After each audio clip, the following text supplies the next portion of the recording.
ಏ family, welcome back to channel. ನಾನು ಸ್ಮಿತಾ. ನಾನಿವತ್ತು ತರಕಾರಿ ಉಪ್ಪಿಟ್ಟು ರೆಸಿಪಿನ ಶೇರ್ ಮಾಡ್ತಾ ಇದ್ದೀನಿ. ಮೊದಲಿಗೆ ಇಲ್ಲೊಂದು ಪ್ಯಾನ್ಗೆ ನಾನು 3 ಟೇಬಲ್ ಸ್ಪೂನಷ್ಟು ಆಯಿಲ್ ಬಿಸಿ ಆದಮೇಲೆ 1 ಸ್ಪೂನ್ ಕಡಲೆಬೇಳೆ, ಒಂದು ಸ್ವಲ್ಪ ಸಾಸಿವೆನ ಹಾಕಿದ್ದೀನಿ.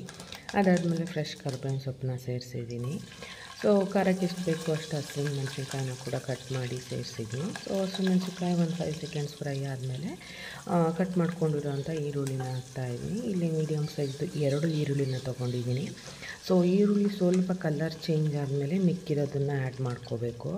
ಸೊ ನಾನಿಲ್ಲಿ ತರಕಾರಿ ಉಪ್ಪಿಟ್ಟಾಗಿರೋದ್ರಿಂದ ತರಕಾರಿಗಳನ್ನ ಸೇರಿಸ್ಕೊತಾ ಇದ್ದೀನಿ. ಕ್ಯಾರೆಟ್, ಕ್ಯಾಪ್ಸಿಕಮ್, ಅದ್ರ ಜೊತೆಗೆ ಚಿಕ್ಕದಾಗಿ ಕಟ್ ಮಾಡ್ಕೊಂಡಿರೋವಂಥ ಬೀನ್ಸು. ನಾರ್ಮಲಾಗಿ ಪ್ಲೈನ್ ಉಪ್ಪಿಟ್ಟು ಮಾಡೋದಕ್ಕಿಂತ ಈ ಥರ ತರಕಾರಿಗಳೆಲ್ಲ ಸೇರಿಸಿ ಮಾಡಿದರೆ ತಿನ್ನೋದಕ್ಕೂ ರುಚಿಯಾಗಿರುತ್ತೆ. ಸೊ ತರಕಾರಿಗಳಲ್ಲಿ ಒಳ್ಳೆ ಪ್ರೋಟೀನ್ ಇರೋದ್ರಿಂದ ಆರೋಗ್ಯಕ್ಕೂ ಒಳ್ಳೆಯದು. ಸೊ ಅದಾದಮೇಲೆ ನಾನಿಲ್ಲಿ ಸ್ವಲ್ಪ ಅವರೇ ಬೇಳೆ ಇತ್ತು. ಆ್ಯಕ್ಚುಲಿ ಕಾಯಿ ಸಮೇತ ಹಾಕಿದರೆ ಸಿಪ್ಪೆ ಸ್ವಲ್ಪ ಹಾರ್ಡಾಗಿರುತ್ತೆ, ತಿನ್ನುವಾಗ ಚೆನ್ನಾಗಿರಲ್ಲ ಅಂತೇಳ್ಬಿಟ್ಟು ಅದನ್ನು ಸಿಪ್ಪೆ ತೆಗೆದು ಬೇಳೆ ಮಾಡಿ ಹಾಕಿದ್ದೀನಿ. ಅದಾದಮೇಲೆ ಚಿಕ್ಕದಾಗಿ ಕಟ್ ಮಾಡಿರೋ ಒಂದು ಟೊಮೊಟೊನ ಸೇರಿಸ್ತಾ ಇದ್ದೀನಿ. ಕೆಲವರು ಉಪ್ಪಿಟ್ಟಿಗೆ ಟೊಮೊಟೊ ಸೇರಿಸಲ್ಲ, ಬಟ್ ನನಗೆ ಟೊಮೊಟೊ ಹಾಕಿದರೆ ಚೆನ್ನಾಗಿರುತ್ತೆ, ಅದಕ್ಕೆ ಹಾಕಿದ್ದೀನಿ. ನಿಮಗೆ ಇಷ್ಟ ಇಲ್ಲ ಅಂದರೆ ಸ್ಕಿಪ್ ಮಾಡ್ಕೊಳ್ಳಿ. ತರಕಾರಿ ಎಲ್ಲ ಬೇಯೋಕ್ಕೋಸ್ಕರ ಸ್ವಲ್ಪ ಉಪ್ಪನ್ನು ಹಾಕಿ ನಾನಿಲ್ಲಿ ಫ್ರೈ ಮಾಡ್ತಾಯಿದ್ದೀನಿ. ಸೊ ಒಗ್ಗರಣೆಗೆ ನಾವು ಬೇಕಾದರೆ ಕಡಲೆಬೀಜ ಕೂಡ ಸೇರಿಸ್ಕೋಬೋದು, ಇಲ್ಲಾಂದರೆ ಬೇಯಿಸಿರೋ ಕಡಲೆಬೀಜ ಕೂಡ ಸೇರಿಸ್ಬೋದು. ನಾನಿಲ್ಲಿ ಅವರೇ ಬೇಳೆ ಸೇರಿಸಿರೋದ್ರಿಂದ ಯಾವುದನ್ನು ಆ್ಯಡ್ ಮಾಡಿಲ್ಲ. ಸೊ ನಿಮಗೆ ಕಡಲೆಬೀಜ ಬೇಯಿಸಿರೋದು ಇಷ್ಟ ಅನ್ನೋದಾದರೆ ಸೇರಿಸ್ಬೋದು. ನಾನಿಲ್ಲಿ 1 ಲೋಟ ರವೆನ ತೊಗೊಂಡಿದ್ದೆ, 3 ಲೋಟದಷ್ಟು ನೀರನ್ನ ಸೇರಿಸ್ತಾ ಇದ್ದೀನಿ. ಸೊ ನಾವು 1 ಬೌಲ್ ಅಥವಾ ಗ್ಲಾಸಲ್ಲಿ ತೊಗೊಂಡ್ರೆ ಅದಕ್ಕೆ 3ರಷ್ಟು ನೀರನ್ನ ಹಾಕಬೇಕು. ಉಪ್ಪಿಟ್ಟು ಸ್ವಲ್ಪ ತೆಳ್ಳಗಿದ್ರೆ ತಿನ್ನೋಕ್ಕೆ ಚೆನ್ನಾಗಿರುತ್ತೆ.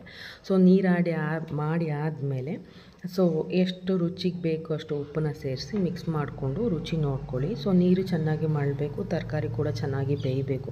ಅದು ಬೆಂದಾದಮೇಲೆ ಮೇಯ್ನಾಗಿ ತರಕಾರಿ ಉಪ್ಪಿಟ್ಟಿಗೆ ಸ್ವಲ್ಪ ಸಬ್ಬಸಿಗೆ ಸೊಪ್ಪನ್ನ ಸೇರಿಸಿ ನೋಡಿ, ಟೇಸ್ಟ್ ಮಾತ್ರ ತುಂಬ ಚೆನ್ನಾಗಿರುತ್ತೆ. ಸೊ ನಾನು ಫ್ರೆಶ್ ಆಗಿ ಕಟ್ ಮಾಡಿರೋ ಸಬ್ಬಸಿಗೆ ಸೊಪ್ಪು ಮತ್ತು ಕೊತ್ತಂಬರಿ ಸೊಪ್ಪು ಎರಡನ್ನೂ ಕೂಡ ಸೇರಿಸ್ತಾ ಇದ್ದೀನಿ. ಇದನ್ನು ಕೂಡ ಹಾಕಿ ಒಂದು ಸ್ವಲ್ಪ ಹೊತ್ತು ಮಿಕ್ಸ್ ಮಾಡಿದರೆ ಸಾಕು. ಅದು ನೀರು ಬಿಸಿ ಇರೋದ್ರಿಂದ ಬೇಗ ಬೆಂದೋಗುತ್ತೆ ಸೊಪ್ಪು. ಸೊ ಅದಾದಮೇಲೆ ನೀರು ಚೆನ್ನಾಗಿ ಮಳ್ಳಿದೆ, ತರಕಾರಿ ಕೂಡ ಬೆಂದಿದೆ. ಈ ಟೈಮಲ್ಲಿ ನಾನು ಫ್ಲೇಮ್ನ ಮೀಡಿಯಮ್ಮಲ್ಲಿ ಇಟ್ಕೊಂಡು ಅಥವಾ ಸ್ಲೋ ಅಲ್ಲಿಟ್ಕೊಂಡು ರವೆನ ಸೇರಿಸಿ ಮಿಕ್ಸ್ ಮಾಡಬೇಕು. ಸೊ ಸ್ಲೋ ಫ್ಲೇಮಲ್ಲಿ ಇಡ್ದೇನೆ ನಾವು ರವೆನ ಹಾಕೋಕ್ಕೋದ್ರೆ ಅದು ಗಂಟಾಗುತ್ತೆ. ಆದಷ್ಟು ಸಿಮ್ಮಲ್ಲಿ ಇಟ್ಕೊಂಡು ನೀವು ರವೆನ ಸೇರಿಸಿ ಮಿಕ್ಸ್ ಮಾಡಿ. ಸೊ ಇದಕ್ಕೆ ತರಕಾರಿ ಹಾಕಿರೋದ್ರಿಂದ ಒಳ್ಳೆ ಬೆಳಗ್ಗೆ ಬ್ರೇಕ್ಫಾಸ್ಟಿಗೆ ಹೆಲ್ದಿಯಾಗಿರುತ್ತೆ. ಸೊ ಉಪ್ಪಿಟ್ಟು ತಿನ್ನಲ್ಲ ಅನ್ನೋರು ಕೂಡ ತಿಂತಾರೆ, ತುಂಬ ಚೆನ್ನಾಗಿರುತ್ತೆ.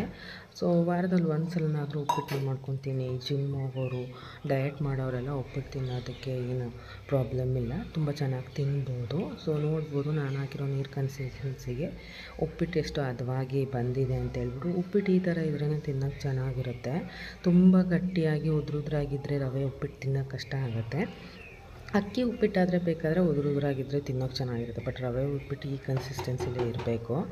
ಸೊ ನಾನು ಇದಕ್ಕೆ ಬೇಕಾದರೆ ನೀರು ಚಟ್ನಿನ ಸರ್ವ್ ಮಾಡ್ಬೋದು, ಸೂಪರಾಗಿರುತ್ತೆ. ಸೊ ನಾನು ಚಟ್ನಿ ಮಾಡಿರಲಿಲ್ಲ, ಜೊತೆಗೆ ಕಾಫಿ ಮತ್ತು ಮಸಾಲ ವಡೆ ಇತ್ತು, ಅದ್ರ ಜೊತೆಗೆ ಸರ್ವ್ ಮಾಡಿದೆ.